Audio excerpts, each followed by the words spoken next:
ನಮಸ್ಕಾರ ವೀಕ್ಷಕರೇ, ನಾನು doctor Narayan Madvila, Ayurvedic sexologist, Ayurvedic consultant, Jayanagar ಬೆಂಗಳೂರಿನಲ್ಲಿ ಪ್ರಾಕ್ಟೀಸ್ ಮಾಡ್ತೇನೆ.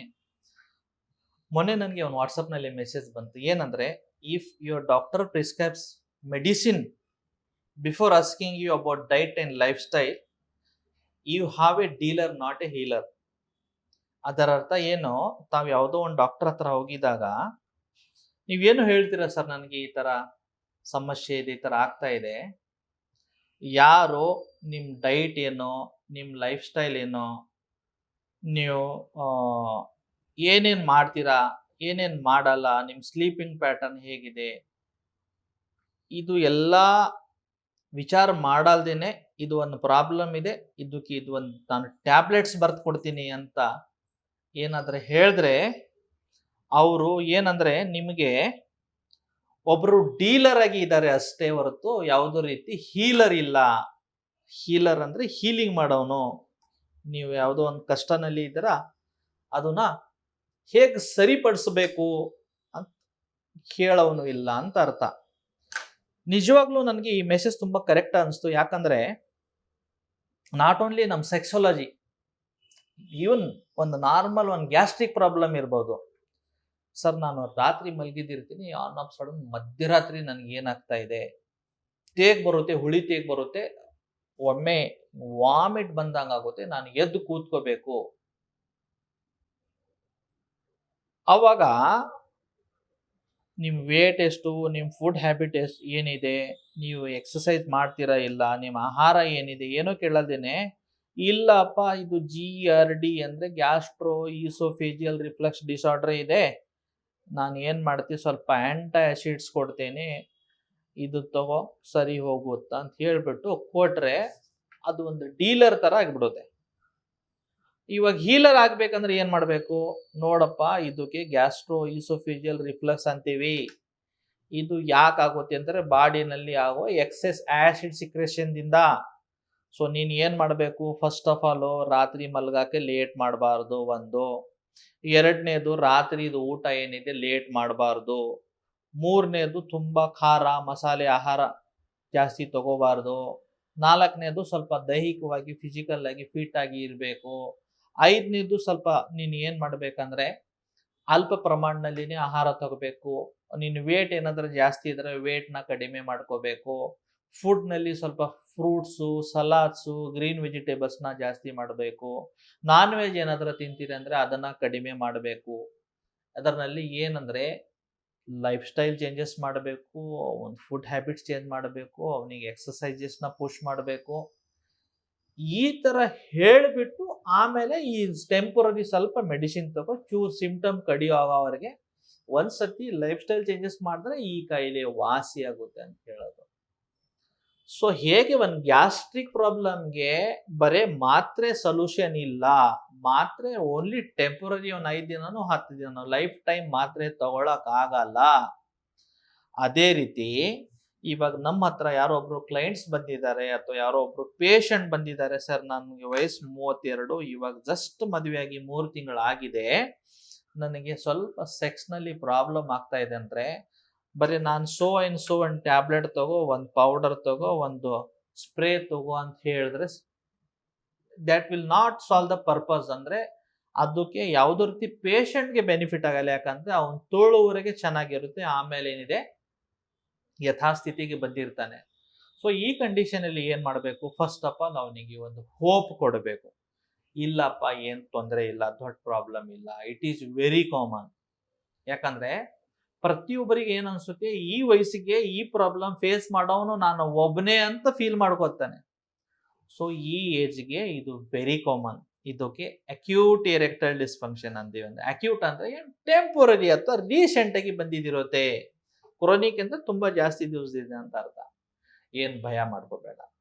ನೋಡು, ನನ್ಗೆ ಇಡೀ ಒಂದು ದಿವಸದ ರುಟೀನ್ ಹೇಳು, ಏನೇನ್ ಮಾಡ್ತೀಯ?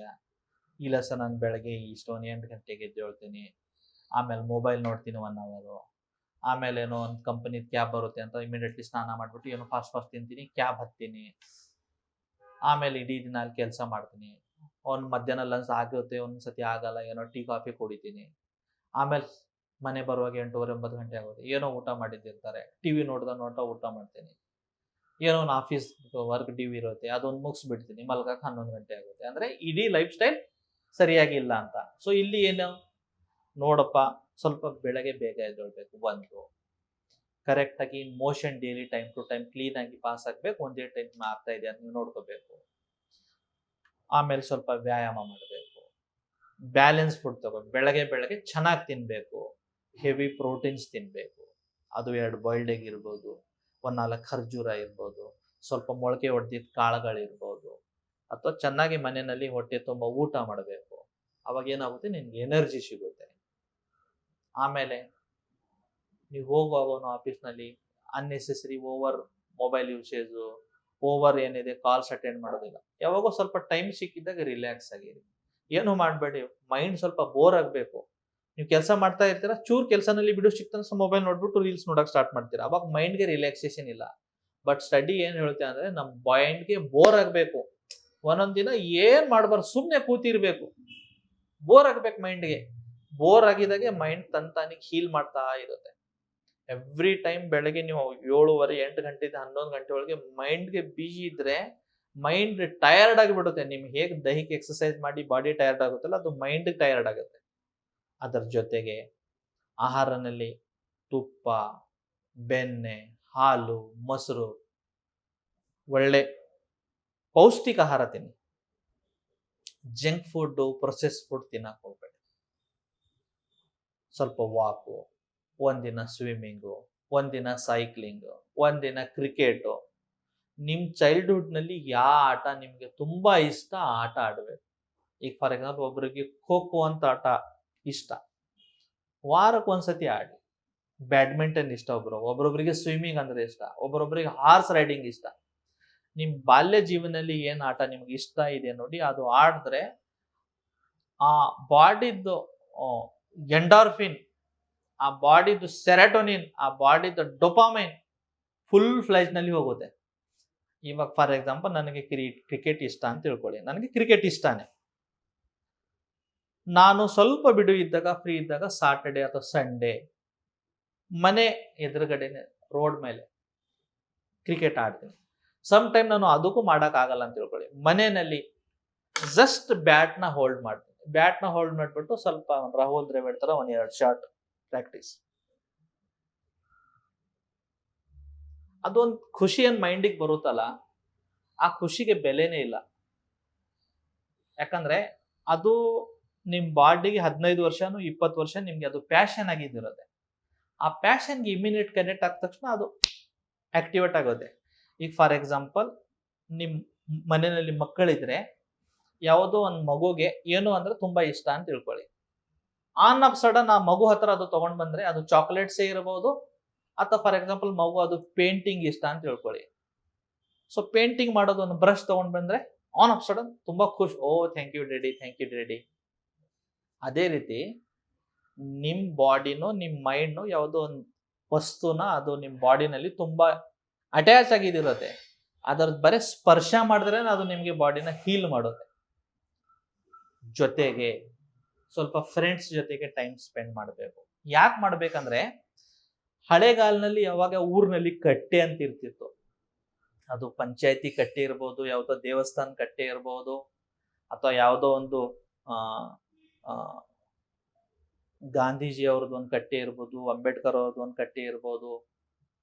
ಪ್ರತಿ ಒಂದು ಕಟ್ಟೆನಲ್ಲಿ ಹುಡುಗರು ಕೂತಿರ್ತಿರೋ, ಇಡೀ ದಿನ ಏನೇನ್ ಮಾಡೋದು, ಪರಾಟೆ ಹೊಡೆಯೋದು, ಅವನ ಬಗ್ಗೆ ಯಾವುದೋ ಒಂದು ಟಿಂಗಲ್ ಮಾಡೋದು, ಅವ್ನು ಆ ತರ ಮಾಡಿದನು, ಇವ್ನು ಈ ತರ ಮಾಡೋದನು, ಹಿಂಗೆ ಹಂಗೆ ಅಂತ ಏನೋ ಮಾಡಿಬಿಟ್ಟು ಒಂದು ಪರಾಟೆನಲ್ಲಿ ಏನಾಗ್ತಿತ್ತು, ಮೈಂಡ್ ರಿಲ್ಯಾಕ್ಸ್ ಆಗ್ತಿತ್ತು, ಓಪನ್ ಆಗ್ತಿತ್ತು. ಇವಾಗ ಏನಾಗಿದೆ ಅಂದ್ರೆ, ಆ ಫ್ರೆಂಡ್ಸ್ ಅಂತ ಕಾನ್ಸೆಪ್ಟೇ ಹೋಗ್ಬಿಟ್ಟಿದೆ. ಕಾಲೇಜ್ ವರೆಗೆ ಇರುವ ಫ್ರೆಂಡ್ಸು 10 ವರ್ಷ ಅವ್ರ ಜೊತೆ ಓದಿದೀರಾ, ಇವಾಗ 1 ತಿಂಗಳಿನಲ್ಲಿ ಒಂದ್ಸತಿನೂ ಅವ್ರಿಗೆ ಫೋನ್ ಮಾಡ್ತಾವ್ ಮಾತಾಡ್ತಾ ಇಲ್ಲ, ಅವನು ಫೋನ್ ಮಾಡಿ ತಮ್ಮ ಮಾತಾಡ್ತಾ, ಯಾಕಂದ್ರೆ ಇಬ್ರು ಸಂಸಾರನಲ್ಲಿ ಅಷ್ಟು ಬಿಜಿ ಆಗಿದ್ದೀರಾ. ಸೊ ಫ್ರೆಂಡ್ಸ್ ಜೊತೆಗೆ 1 ವಾರನಲ್ಲಿ ಒಂದ್ಸತಿನೋ 15 ದಿವಸಕ್ಕಂತನೋ ಒಂದು ಗೆಟ್ ಟುಗೆದರ್ ಇಟ್ಕೋಬೇಕು. ಅವಾಗ ಎಲ್ಲಾ ನಿಮ್ದು ಕಷ್ಟಗಳು, ಎಲ್ಲಾ ದುಃಖಗಳು, ಎಲ್ಲಾ ಚಿಂತೆಗಳು ಎಲ್ಲ ಹೋಗ್ಬಿಡೋದು. ಇದು ಎಲ್ಲ ಟ್ರೀಟ್ಮೆಂಟ್ ಸರ್, ಮೆಡಿಸಿನ್. ಇದು ನಾನು ಸುಮ್ಮನೆ ಹೇಳ್ತಾ ಇಲ್ಲ, ಸ್ಟಡಿ ಇದೆ. ಸ್ಟಡಿ ಏನ್ ಹೇಳುತ್ತೆ ಅಂದ್ರೆ ನಿಮ್ಗೆ ಯಾರು ತುಂಬಾ ಕ್ಲೋಸ್ ಆಗುವ ಸ್ನೇಹಿತರ ಜೊತೆ ನೀವು ಜಸ್ಟ್ ಒಂದು ಕ್ವಾಲಿಟಿ ಟೈಮ್ ಸ್ಪೆಂಡ್ ಮಾಡಿದ್ರೇನೆ ಸಾಕು, ನಿಮ್ಗೆ ಎಷ್ಟೋ ಪ್ರಾಬ್ಲಮ್ ಸಾಲ್ವ್ ಆಗುತ್ತೆ ಅಂತ. ಬಿಕಾಸ್ ಮೈಂಡ್ ರಿಲ್ಯಾಕ್ಸ್ ಆಗುತ್ತೆ. ಆಹಾರ ಆಯ್ತು, ವಿಹಾರ ಆಯ್ತು, ಹೇಗಿರ್ಬೇಕಂತ, ನಿದ್ರೆನೂ ಅಷ್ಟೇ ಇಂಪಾರ್ಟೆಂಟ್. Late night ಮಲ್ಕಬೇಡಿ. ಸಾಯಂಕಾಲ ಒಂದು 6 ಗಂಟೆಗೋ 7 ಗಂಟೆಗೆ ಆಫೀಸಿಂದ ಬಂದ್ರ ಸ್ವಲ್ಪ ಒಂದು ಟೀ ಕಾಫಿ ತಗೊಳ್ಳಿ, ಅಥವಾ ಏನೋ ರಿಫ್ರೆಶ್ಮೆಂಟ್ ತಗೋತೀರಾ ತಗೊಳ್ಳಿ. 1 ಅವರ್ ಸ್ವಲ್ಪ ವೈಫ್ ಜೊತೆಗೆ, ತಾಯಿ ಜೊತೆಗೆ, ಮಕ್ಕಳ ಜೊತೆಗೆ ಟೈಮ್ ಸ್ಪೆಂಡ್ ಮಾಡಿ. ಒಂದು 8 ಗಂಟೆ 8:30 ನೀವು ನೈಟ್ ಡಿನ್ನರ್ ಮುಗಿಸ್ಬೇಕು. 9, 9:30 ಲಾಸ್ಟ್ ಮಲಗಬೇಕು. ಯಾಕಂದ್ರೆ ಆ ಟೈಮ್ ನಿಮ್ಮ ಬಾಡಿ ಹೀಲ್ ಆಗ್ತಾ ಇರುತ್ತೆ. ಇಡೀ ದಿನ ನಿಮ್ಮ ಬಾಡಿನಲ್ಲಿ ಎಷ್ಟೋ ವೇರ್ ಅಂಡ್ ಟೇರ್ ಆಗಿದ್ದಿಲ್ಲ, ಅದು ರಿಪೇರ್ ಮಾಡುವ ಟೈಮ್ ಬಾಡಿಗೆ. ಒಬ್ರೊಬ್ರು ರಾತ್ರಿ 11:30, 12 ಗಂಟೆಗೆ ಊಟ ಮಾಡ್ತಾರೆ. ಬಾಡಿ ಯಾವಾಗ ಮಲಗಬೇಕು? ಮತ್ತೆ ಬಾಡಿಗೂ ರೆಸ್ಟ್ ಬೇಕಲ್ಲ, ಲಿವರ್ಗೂ ರೆಸ್ಟ್ ಬೇಕಲ್ಲ. ಸೊ ಎಷ್ಟು ಬೇಗ ಊಟ ಮಾಡಿ ಎಷ್ಟು ಬೇಗ ಮಲಗ್ತೀರಾ, ಬೆಳಗ್ಗೆ ಅಷ್ಟೇ ಬೇಗ ಎದ್ದೇಳ್ಬೇಕು. ಲೈಫ್ನಲ್ಲಿ ಒಂದು 5-6 ಪ್ರಿನ್ಸಿಪಲ್ ರೆಗ್ಯುಲರ್ ಆಗಿ ಫಾಲೋ ಮಾಡಿ. ಎಕ್ಸಸೈಸಸ್ಸು ಜೊತೆಗೆ ಯೋಗ, ಮೆಡಿಟೇಷನ್, ಬ್ಯಾಲೆನ್ಸ್ ಡೈಟು, ಅದರಲ್ಲಿ ಮೇನ್ಲಿ ಸ್ವಲ್ಪ ಡ್ರೈ ಫ್ರೂಟ್ಸು, ಆಮೇಲೆ ವೆಜಿಟೇಬಲ್ಸು, ಆಮೇಲೆ ಫ್ರೂಟ್ಸು, ಇದನ್ನ ಉಪಯೋಗ. ಜೊತೆಗೆ ಒಳ್ಳೆ ನಿದ್ರೆ, ಒಳ್ಳೆ ಫ್ರೆಂಡ್ಸು.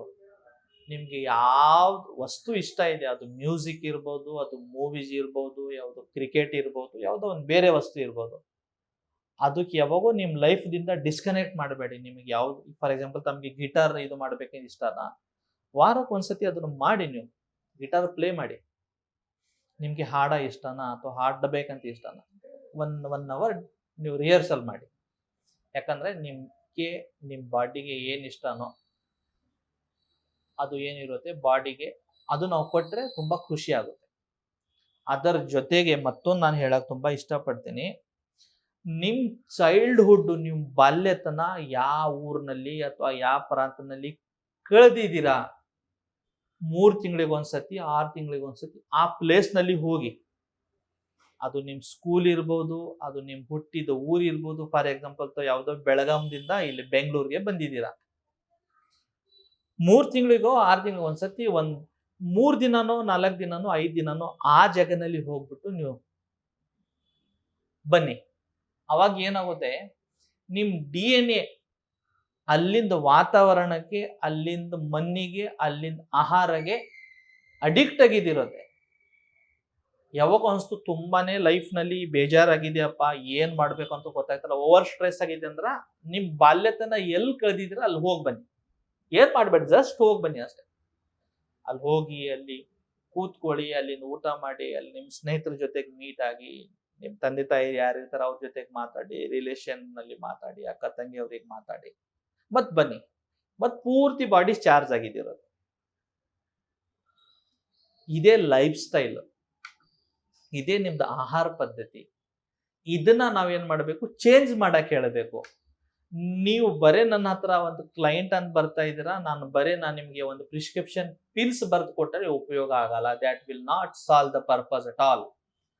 ಆಯುರ್ವೇದ ಕಾನ್ಸೆಪ್ಟ್ ಏನಿದೆಯಲ್ಲ, ಮೋಟೋ ಏನಿದೆ, ಸ್ವಾಸ್ಥ್ಯ ಸ್ವಾಸ್ಥ್ಯ ರಕ್ಷಣಂ. ಯಾರು ಹೆಲ್ದಿ ಇದಾನೆ ಅವನ್ ಹೆಲ್ತ್ನ ಕಾಪಾಡಬೇಕು ಅಥವಾ ಪ್ರೊಟೆಕ್ಟ್ ಮಾಡಬೇಕು. ಅತುರಸ್ಯ ವಿಕಾರ ಪ್ರಶಮನಂ ಅಥವಾ ರೋಗ ಪ್ರಶಮನಂ ಅಂದ್ರೆ ಯಾರಿ ಕಾಯಿಲೆ ಬಂದಿದೆ ಆ ಕಾಯಿಲೆನ ಸರಿಪಡಿಸಬೇಕು. ಸೊ ಇದು ಸೆಕೆಂಡ್ ಪಾರ್ಟ್ ಏನಿದೆಯಲ್ಲ ಆಮೇಲೆ ಬರುತ್ತೆ, ಅತುರಸ್ಯ ವಿಕಾರ ಪ್ರಶಮನಂ. ಬಟ್ ಫಸ್ಟ್ ಪಾರ್ಟ್ ಏನಿದೆಯಲ್ಲ, ಸ್ವಾಸ್ಥ್ಯ ಸ್ವಾಸ್ಥ್ಯ ರಕ್ಷಣಂ ಅಂದ್ರೆ ಯಾರು ಹೆಲ್ದಿ ಇದ್ದಾನೆ ಅವನ ಹೆಲ್ತ್ ನ ಪ್ರೊಟೆಕ್ಟ್ ಮಾಡಬೇಕು. ಸೊ ಹೆಲ್ತ್ ಪ್ರೊಟೆಕ್ಟ್ ಮಾಡ್ಬೇಕಂದ್ರೆ ನಾನು ಇವಾಗ ಏನೇನೇನೇನು ಹೇಳಿದ್ನಲ್ಲ ಎಲ್ಲ ಅದನ್ನಲ್ಲಿನೇ ಬರೋದು. ಆಮೇಲೆ ಕಾಯಿಲೆ ಬಂದ್ಮೇಲೆ ಅದಕ್ಕೆ ಸ್ವಲ್ಪ ಲೈಫ್ ಸ್ಟೈಲ್ ಚೇಂಜಸ್, ಸ್ವಲ್ಪ ಆಹಾರನಲ್ಲಿ ಬದಲಾವಣೆ, ಅದರ ಜೊತೆಗೆ ಸ್ವಲ್ಪ ಮೆಡಿಸಿನ್ ಬೇಕು, ಇಲ್ಲ ಅಂತಿಲ್ಲ. ಬಟ್ ಬರೇ ಮೆಡಿಸಿನ್ ಕೊಟ್ಟು ಉಪಯೋಗ ಆಗಲ್ಲ. ಮೆಡಿಸಿನ್ ಜೊತೆಗೆ ಲೈಫ್ ಸ್ಟೈಲ್ ನಲ್ಲಿ ಚೇಂಜಸ್ ಮಾಡಲೇಬೇಕು. ಎಷ್ಟೋ ಸತಿ ಬರ್ತಾರೆ, ನಾನು ಪೇಷಂಟ್ ಹೇಳ್ತೀನಿ, ಸರ್ ನನಗೆ ಶೀಘ್ರಸ್ಖಲನ ಇದೆ, ನಾನು ಮೆಡಿಸಿನ್ ತಗೋತಾ ಇದ್ದೀನಿ, ಬಟ್ ಇನ್ನೂ ಇಂಪ್ರೂವ್ಮೆಂಟ್ ಆಗ್ತಾ ಇಲ್ಲ. ನಾನು ಫಸ್ಟ್ ಕ್ವಶನ್ ಕೇಳ್ತೀನಿ, ನಾನು ಹೇಳಿದ ಪ್ರಕಾರ ತಾವು ಡೈಲಿ ಒಂದು 1/2 hour ವಾಕ್ ಮಾಡ್ತಾ ಇದ್ದೀರಾ, ಈಗಲೇ ಎಕ್ಸರ್ಸೈಸಸ್ ಮಾಡ್ತಾ ಇದ್ದೀರಾ, ಯೋಗ ಮಾಡ್ತಾ ಇದ್ದೀರಾ? ಇಲ್ಲ ಸರ್ ನನಗೆ ಟೈಮೇ ಸಿಗ್ತಾ ಇಲ್ಲ. ಟೈಮ್ ಸಿಗ್ತಾ ಇಲ್ಲ ಅಂದ್ರೆ ಮತ್ತೆ ನನಗೆ ಹೇಳಿ, ನಿಮ್ ಪೆಲ್ವಿಕ್ ಫ್ಲೋರ್ ಮಸಲ್ ವೀಕ್ನೆಸ್ ಇದ್ರೆ ಈಗ ನಿಮ್ ಮಸಲ್ನ ನಾನ್ ಎಕ್ಸರ್ಸೈಸ್ ಮಾಡಿ ಇಂಪ್ರೂವ್ ಮಾಡಕ್ಕಾಗಲ್ಲ. ನಿಮ್ಗೆ ಮಸಲ್ ವೀಕ್ನೆಸ್ ಇದೆ, ನೀವು ಅದಕ್ಕೆ ಕಷ್ಟ ಪಡಿಬೇಕು. ನಾನು ಟ್ಯಾಬ್ಲೆಟ್ ತಗೊಂಡ್ಬಿಟ್ಟು ಸೂಪರ್ ಮ್ಯಾನ್ ಆಗ್ತೇನೆ ಅಂದ್ರೆ ಆಗಲ್ಲ. ಟ್ಯಾಬ್ಲೆಟ್ ನಿಮ್ಗೆ ಜಸ್ಟ್ ಪುಷ್ ಕೊಡುತ್ತೆ. ಅದು ಫ್ಯಾನ್ ಒಂದ್ಸತಿ ನಿಂತಿದ್ರೆ ಚೂರು ಒಂದ್ಸತಿ ಹಿಂಗ್ ಕಟ್ಟಿಗೆದಿಂದ ಹೊಡೆದ್ಬಿಟ್ಟು ಪುಷ್ ಮಾಡಿದ್ರೆ ಅದು ಮತ್ತೆ ಓಡ್ತಾ ಇರುತ್ತೆ ನೋಡಿ. ಸೊ ಟ್ಯಾಬ್ಲೆಟ್ ನಿಮ್ಗೆ ಜಸ್ಟ್ ಪುಷ್ ಕೊಡಾಕೆ, ಬಟ್ ಒಂದ್ಸತಿ ನಿಮ್ ಬಾಡಿ ಆಟೋಮೆಟಿಕ್ ಅದಕ್ಕೆ ಅಡ್ಜಸ್ಟ್ ಆಯ್ತು ಅಂದ್ರೆ ಮತ್ತೆ ಓಡ್ತಾ ಹೋಗುತ್ತೆ. ಸೊ ಅದಕ್ಕೆ ನಿಮ್ ಎಫರ್ಟು ಅಷ್ಟೇ ಮುಖ್ಯ. ಯಾವುದೋ ಟ್ರೀಟ್ಮೆಂಟ್ ನಲ್ಲಿ ನಾನು ಬರೇ ಟ್ಯಾಬ್ಲೆಟ್ ತಗೊಂಡ್ಬಿಟ್ಟು ಯಾವುದೋ ಕಾಯಿಲೆ ವಾಸಿ ಮಾಡ್ತೇನೆ ಆಗಲ್ಲ. ಅನ್ಲೆಸ್ ಅಂಡ್ ಅಂಟಿಲ್ ನೀವು ನಿಮ್ ಮೇಲೆ ಟೈಮ್ ಕೊಟ್ಟು ಎಕ್ಸರ್ಸೈಸ್ ಮಾಡಬೇಕು, ಯೋಗ ಮಾಡಬೇಕು, ಹೇಳಿದ್ದು ತಿನ್ಬೇಕು, ಏನೇನ್ ಬೇಡ ಅಂತ ಹೇಳ್ತೀವಿ ಅದು ಮಾಡಬಾರ್ದು. ಈಗ ಎಷ್ಟೋ ಸತಿ ಹೇಳಿದಿರ್ತೀನಿ ನಾನು, ಹಸ್ತಮೈಥುನ ಮಾಡ್ಬೇಡ್ರಪ್ಪ ಅಂತ. ಸರ್ ಇಲ್ಲ ಸರ್ 2 ತಿಂಗಳು ಮಾಡಿಲ್ಲ, ಮತ್ತೆ ಇವಾಗ ಸತ್ತು 1 ವಾರದಿಂದ ಮಾಡ್ತಾ ಇದ್ದೀನಿ. ತಪ್ಪದು. ಮಾಡಬಾರ್ದು ಅಷ್ಟೇ. ಸೊ ಹೋಪ್ ಈ ವಿಡಿಯೋ ಏನಿದೆಯಲ್ಲ ನಿಮಗೆ ಇಷ್ಟ ಆಗಿದೆ ಅಂತ ತಿಳ್ಕೊಳ್ತೀನಿ. ನಿಮ್ಗೆ ಇಷ್ಟ ಆದರೆ ನಮ್ಮ ಚಾನೆಲ್ನ ಲೈಕ್ ಮಾಡಿ, ಸಬ್ಸ್ಕ್ರೈಬ್ ಮಾಡಿ. ಧನ್ಯವಾದ.